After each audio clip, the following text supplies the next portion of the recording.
నమస్తే, నేను Sujata. Welcome to master key TV. ఇది సామాన్యుడి స్వేచ్ఛకు సంకేతం. ముందుగా హెడ్లైన్స్.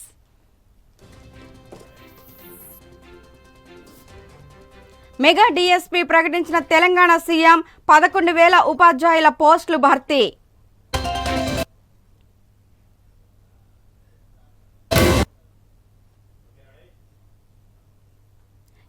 ఏపీలో కాంగ్రెస్ అభ్యర్థుల ఎంపిక ప్రారంభం. అభ్యర్థులతో షర్మిల ఇంటర్వ్యూ. ప్రణాళికా సంఘం వైస్ చైర్మన్ గా చిన్నారెడ్డి బాధ్యతలు స్వీకరించిన తెలంగాణ సీనియర్ నేత.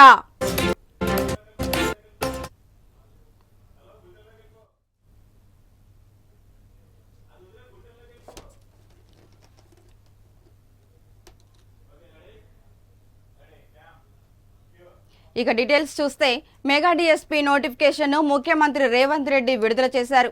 11,062 ఉపాధ్యాయ పోస్టులు భర్తీకి నోటిఫికేషన్ జారీ అయింది. ఈ కార్యక్రమంలో మంత్రి కోమటిరెడ్డి వెంకటరెడ్డి, ప్రభుత్వ విప్ బీర్లా ఐలయ్య పాల్గొన్నారు.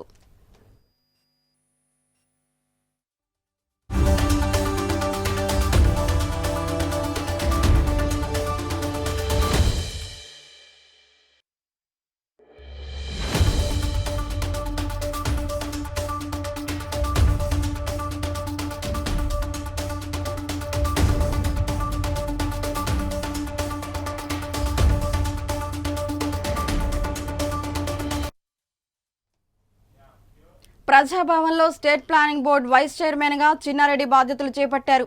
తెలంగాణ రాష్ట్ర అభివృద్ధి కోసం పనిచేస్తానని అన్నారు. గత ప్రభుత్వం అన్ని వర్గాల ప్రజలకు ఇచ్చిన హామీలు ఎక్కడా అమలు చేయలేదని ఆరోపించారు.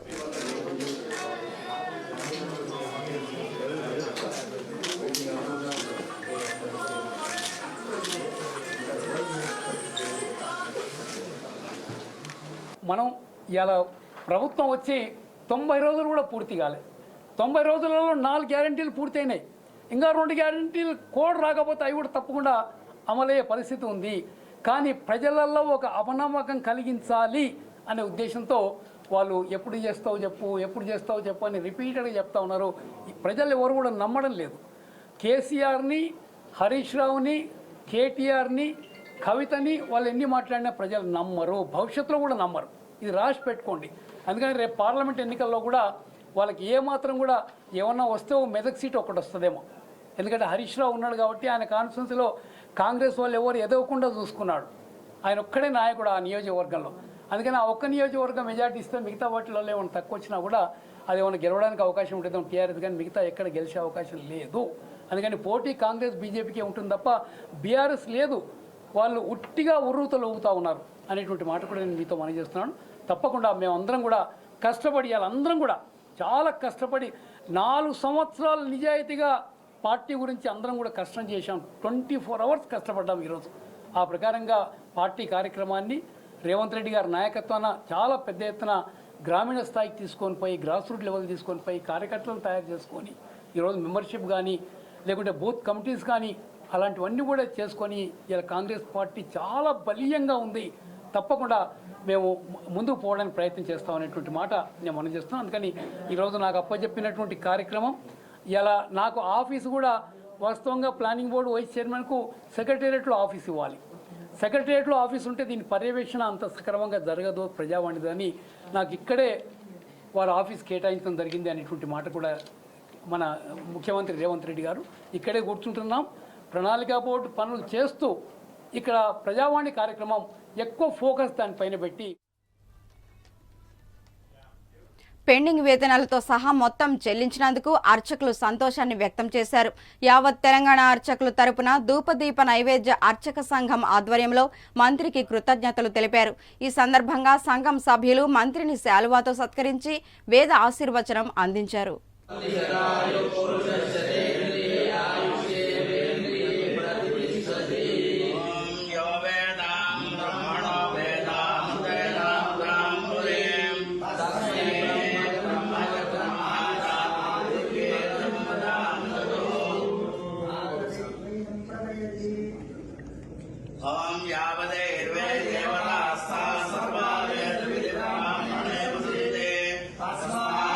ब्राह्मणेभ्यो वेद विद्यो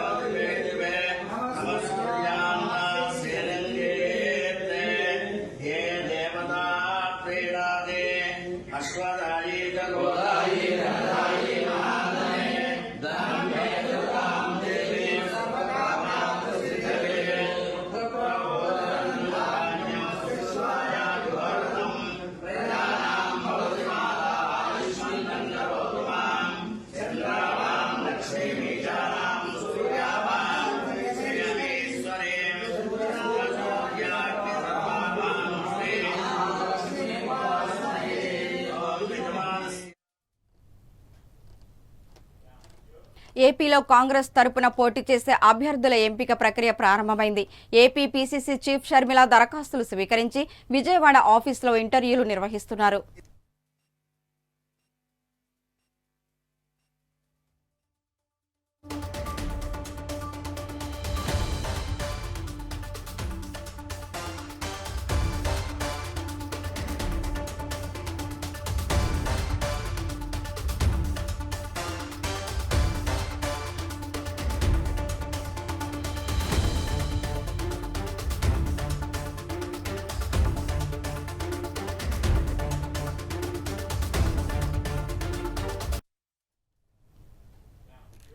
పార్లమెంటు ఎన్నికల తర్వాత రేవంత్ ప్రభుత్వం పడిపోవచ్చని బీజేపీ ఎంపీ లక్ష్మణ్ సంచలనం వ్యాఖ్యలు చేశారు.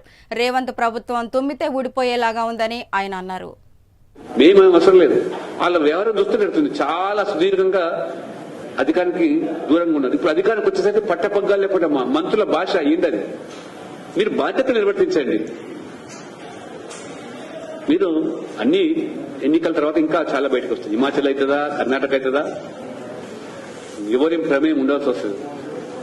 ఇవాళ హిమాచల్లో మేంగా చెప్తుంది, వాళ్ళ మంత్రి చెప్తున్నాడు. రేపు అదే పరిస్థితి తెలంగాణ రాదనడానికి ఏమి మీకు అనుమానాలు ఉండాల్సి వస్తుంది. వాళ్ళ పరిస్థితి అది. ఢిల్లీలో లేని కాంగ్రెస్ గురించి ఇవాళ తెలంగాణలో ఎంత మొత్తుకుంటే వాళ్ళకు తుమ్మితే ఊడిపోయే ముక్కులాగా 64 ఉన్నాయి వాళ్ళు.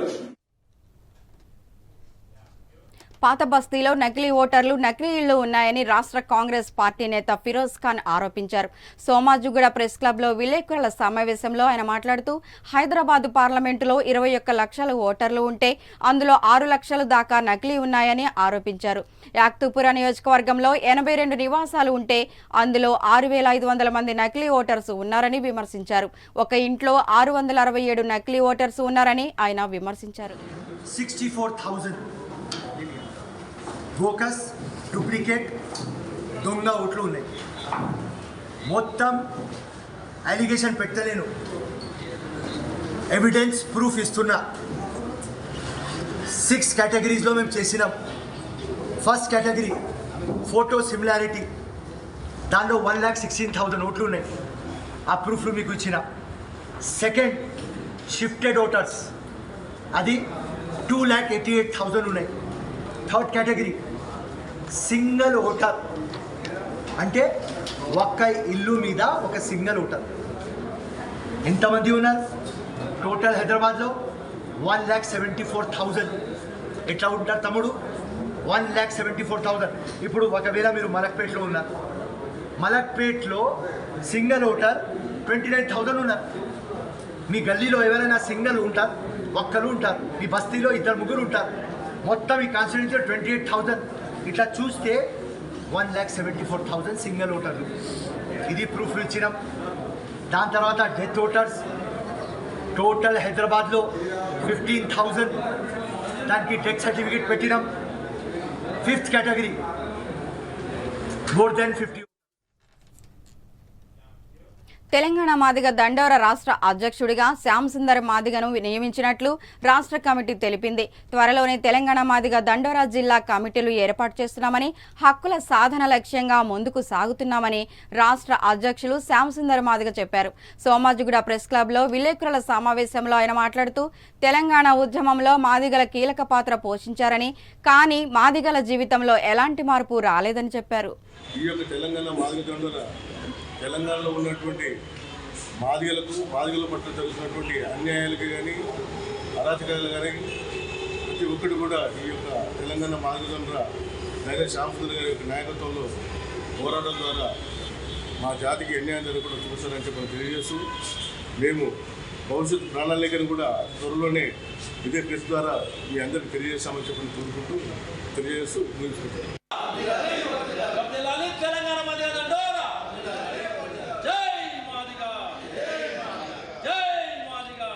ఈనాడు తెలంగాణ మాదిగ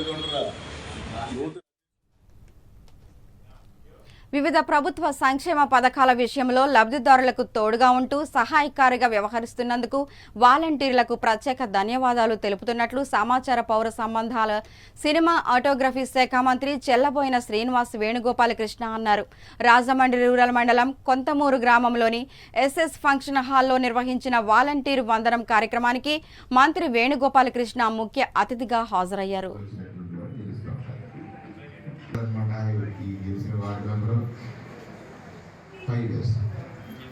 కానీ 30 రోజులు ప్రచారం చేయాలి, వచ్చిన వాళ్ళందరికీ కూడా గౌరవం ఇవ్వాలి.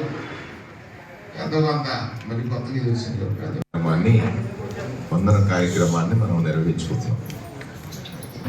ఇక్కడ మీ అందరూ కూడా 4 సంవత్సరాలు పైబడి ఒక పెద్ద దేశంలోనే సేవా సైన్యం అనేటువంటి పదానికి ఒక అర్థం చెప్పినటువంటి ఈ వ్యవస్థలో ఉన్న కీలకమైనటువంటి వ్యక్తులు మీరందరూ కూడా. ఇక్కడ అందరూ ఆడపిల్లలే ఎక్కువగా ఉంటున్నారు. మామూలుగా 50% జెంట్స్, 50% రిజర్వేషన్ పెట్టారు జగన్మోహన్ రెడ్డి గారు. వాలంటీర్లో 50% మగపిల్లలు ఉంటే 50% ఆడపిల్లలు. కానీ సర్వీస్ చేయడానికి ఆడపిల్లకు ఉన్నంత ఓపుగా మగపిల్లలకి తక్కువ ఉంటుంది. వీటికి ఎక్స్ట్రా కరిక్యులర్ యాక్టివిటీస్ ఉంటాయి కాబట్టి అటువంటి ఆ ఓర్పుని సహనాన్ని కలిగినటువంటి బిడ్డలుగా మిమ్మల్ని అందరినీ సెలెక్ట్ చేశారు. ఇవాళ సేవా మిత్ర, సేవారత్న, సేవాభద్ర సర్వీస్ ఆన్.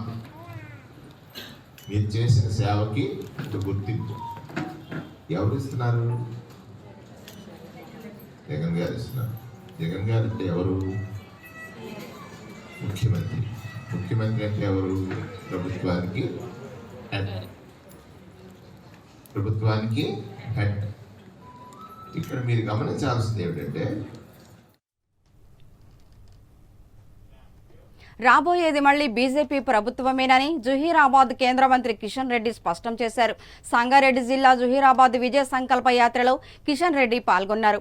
ఈ సందర్భంగా జరిగిన రోడ్ షోలో ప్రసంగిస్తూ బీఆర్ఎస్ అక్రమాలను వెలుగులోకి తేవడంలో రేవంత్ సర్కార్ విఫలమైందని, ఈ విషయంలో 2 పార్టీలు లోపాయికారిగా ఒప్పందాలు చేసుకున్నాయని ఆరోపించారు. వచ్చే పార్లమెంట్ ఎన్నికల్లో 17 స్థానాల్లో బీజేపీ అభ్యర్థులను గెలిపించుకోవాలని కోరారు.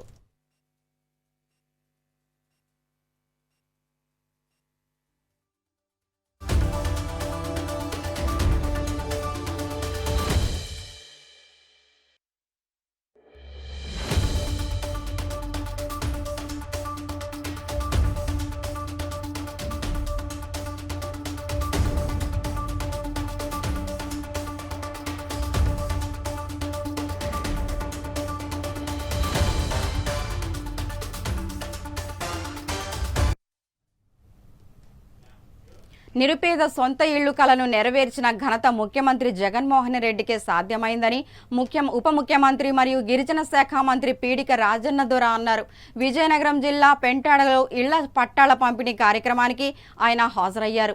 ఈ సందర్భంగా మాట్లాడుతూ జగన్మోహన్ రెడ్డి అన్ని రకాలుగా పేదలను ఆదుకునే దిశగా సంక్షేమ పథకాలు ప్రవేశపెడుతున్నారని ఉప ముఖ్యమంత్రి పీడిక రాజన్న దొర అన్నారు.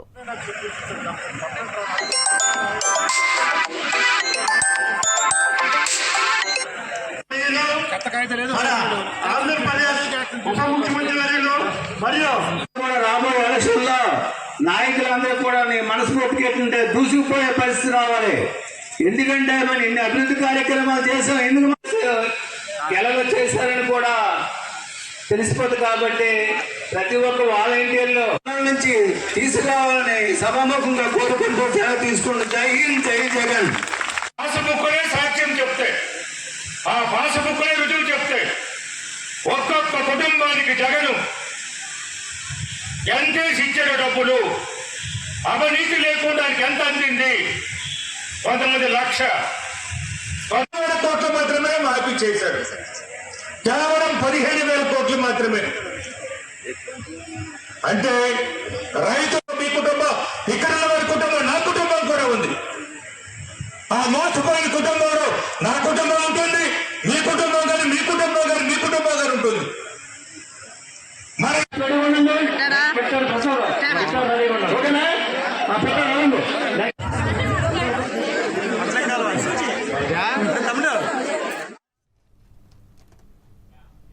ఇక ఇవి బులెటిన్ అప్డేట్స్. మరిన్ని అప్డేట్స్ తో మళ్ళీ కలుద్దాం. చూస్తూనే ఉండండి మాస్టర్ కీ టీవీ. ఇది సామాన్యుడి స్వేచ్ఛకు సంకేతం.